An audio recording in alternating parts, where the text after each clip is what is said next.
Shri C R Neelakantan, ഇന്ന് അപകടമായത് P K ശ്രീമതിക്കല്ലേ? അവർ എന്തിനാണ് ഇങ്ങനെ ഒരു പ്രസ്താവനയുമായി 10 വർഷം മുൻപുള്ള ഈ ഭൂതകാലം ഓർമ്മിപ്പിച്ചുകൊണ്ട് രംഗത്ത് വന്നത്? ഇന്നവർ രംഗത്ത് വന്നത് പ്രധാനമായും അത്ര ധാർമ്മികതയൊന്നും പിണറായി വിജയൻ എടുക്കേണ്ടതില്ല എന്ന് പറയാൻ തന്നെയാണ്. കാരണം തൻ്റെ മകന് കിട്ടിയ ഒരു പോസ്റ്റ് വേണ്ടാന്ന് വെച്ചപ്പോൾ തീർച്ചയായും വലിയൊരു ധാർമ്മികതയുടെ മുഖം പിണറായി വിജയൻ എടുത്ത് അണിയാണ്.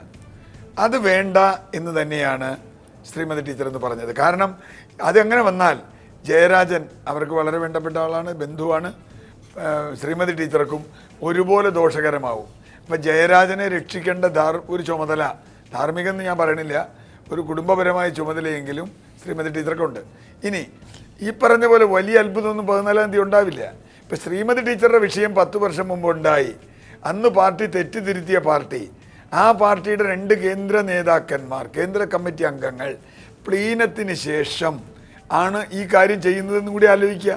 മാത്രമല്ല ജയരാജൻ്റെമായി ബന്ധപ്പെട്ട് നിരവധി ആരോപണങ്ങൾ, അത്ര ഒരു ശുദ്ധ കൈയാണ് ജയരാജൻ എന്നൊന്നും ഇന്ന് നമുക്ക് പറയാൻ പറ്റില്ല. കേരളത്തിൽ അങ്ങനെ ആരും ഉണ്ടെന്ന് ഞാൻ വിചാരിക്കണില്ല.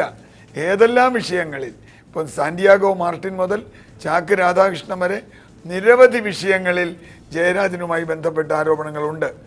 ആ ആരോപണങ്ങൾ, അതുമായി ബന്ധപ്പെട്ട അദ്ദേഹത്തിന് ഇതുമായി ബന്ധപ്പെട്ട സംഗതികളുണ്ട്. ഈവൻ തോമസ് ഐസക്കും ജയരാജനും തമ്മിൽ പോലും ചില കാര്യങ്ങളിൽ കഴിഞ്ഞ മന്ത്രിസഭയുടെ കാലത്ത് തർക്കങ്ങൾ ഉണ്ടായിട്ടുണ്ട്. നയപര തർക്കങ്ങളൊന്നും അല്ലാതെ. അതുകൊണ്ട് അതുകൊണ്ട് ജയരാജൻ അത്ര ശുദ്ധനാണ് എന്ന് വിചാരിച്ച് ഞാൻ തെറ്റിദ്ധരിച്ച് മന്ത്രിസഭയിൽ എടുത്തു എന്നൊക്കെ പിണറായി വിജയൻ പറഞ്ഞാൽ അതും ഈ പറഞ്ഞ പോലെ ഒരു ബുദ്ധിമുട്ടാണ്. ഇവിടെ 14-ാം തീയതി ഒരു ബലപരീക്ഷണം നടക്കുമോ? ജയരാജനെ ശാസിച്ചതല്ലേ? സാന്റിയാഗോ മാർട്ടിൻ്റെ നിന്ന് കാശ് മേടിച്ചു എന്ന് പറഞ്ഞിട്ട് ശാസിച്ചു. എന്ത് ശാസന ഉണ്ടായി? ചാക്ക് രാധാകൃഷ്ണൻ്റെയായി, ഫാരിസ് അബൂബക്കറുടെയായി. അപ്പോൾ അതുകൊണ്ടൊന്നും ഒരു കാര്യമില്ല. നമുക്ക് അറിയേണ്ടത് നിയമപരമായി ജേക്കബ് തോമസോ അല്ലെങ്കിൽ വിജിലൻസ് ഡിപ്പാർട്ട്മെൻറ്റോ ഇദ്ദേഹത്തിനെതിരെ കേസ് എടുക്കുമോ?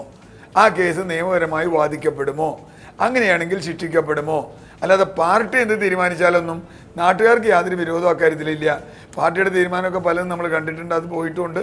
അതുകൊണ്ട് ഞാൻ അതിൽ വലിയൊരു കാര്യമൊന്നും എടുക്കുന്നില്ല. ശ്രീ ജേക്കബ് ജോർജ്, 14-ാം തീയതിയിലത്തെ സെക്രട്ടേറിയറ്റ് യോഗത്തിന് മുൻപ് പാർട്ടിയെയും സർക്കാരിനെയും സമ്മർദ്ദത്തിലാക്കുന്ന 2 പ്രധാനപ്പെട്ട കാര്യങ്ങളില്ലേ? ഇപ്പോൾ വിജിലൻസ് ഡയറക്ടറുടെ തീരുമാനം എന്താകും എന്നുള്ളത്, ഒപ്പം BJP ചിലപ്പോൾ കോടതിയിലേക്കും പോയേക്കാം.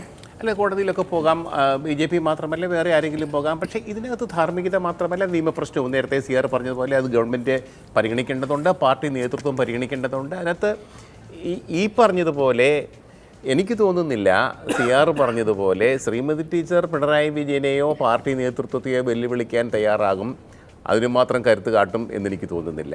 അങ്ങനെ ഒരു സംവിധാനം കേരളത്തിലെ CPM-ൽ തൽക്കാലം ഉദിക്കുന്നില്ല. ശ്രീമതി ടീച്ചർ 10 വർഷം മുമ്പ് സ്വന്തം മരുമകളെ ഒരു കുക്കായി നിയമിച്ചത് ഒരു സ്ത്രീ അല്ലേ എന്ന് കരുതി തന്നെ ആവണം. ഒരു സ്ത്രീ ആവുമ്പം ഒരു മന്ത്രിയാണ്, അപ്പോൾ ഒത്തിരി യാത്രയൊക്കെ ചെയ്യേണ്ടി വരും, ധാരാളം കൂടുതൽ രാത്രിയും പകലൊക്കെ അധ്വാനിക്കേണ്ടി വരും. അപ്പോൾ ഒരു കൂട്ടാളി എന്ന നിലയ്ക്ക് ഒരു കൂടെ ഉണ്ടാവട്ടെ എപ്പോഴും എന്നുള്ള നിലയ്ക്ക് മാത്രം ശ്രീമതി ടീച്ചറിൻ്റെ വ്യക്തിപരമായ ദൃഷ്ടിയിൽ സതുദ്ദേശത്തോടുകൂടി ചെയ്തതാവാം. പക്ഷേ എങ്കിൽ അത് 3 സ്വന്തം ഇഷ്ടപ്രകാരം 3 പേഴ്സണൽ സ്റ്റാഫ് അംഗങ്ങളെ നിയമിക്കാം. ബാക്കിയെല്ലാം പാർട്ടി പറയുന്ന പോലെ കേൾക്കാവൂ താനും, പാർട്ടി പ്രവർത്തകരെ മാത്രമേ പറ്റൂ. അതും ഇപ്പോഴും അങ്ങനെ തന്നെയാണ് നിഷ്കർഷ.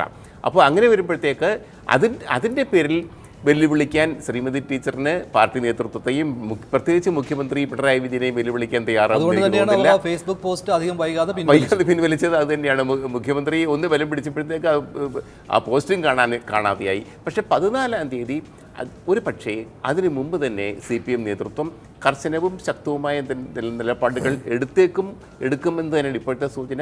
ഏതായാലും നമുക്ക് കാത്തിരുന്ന് കാണാം. ശരി, നന്ദി. ചർച്ചയിൽ പങ്കെടുത്ത എല്ലാവർക്കും നന്ദി. ഒരു കാര്യം കൂടി ചർച്ച അവസാനിക്കുന്നതിന് മുൻപ് സൂചിപ്പിക്കുകയാണ്, CPM-ന്റെ മുതിർന്ന പല നേതാക്കളെയും ഒപ്പം യുവ നേതാക്കളെയും സമീപിച്ചിരുന്നു. പക്ഷേ ടെലിഫോണിൽ പോലും സംസാരിക്കാൻ ആരും തയ്യാറായില്ല.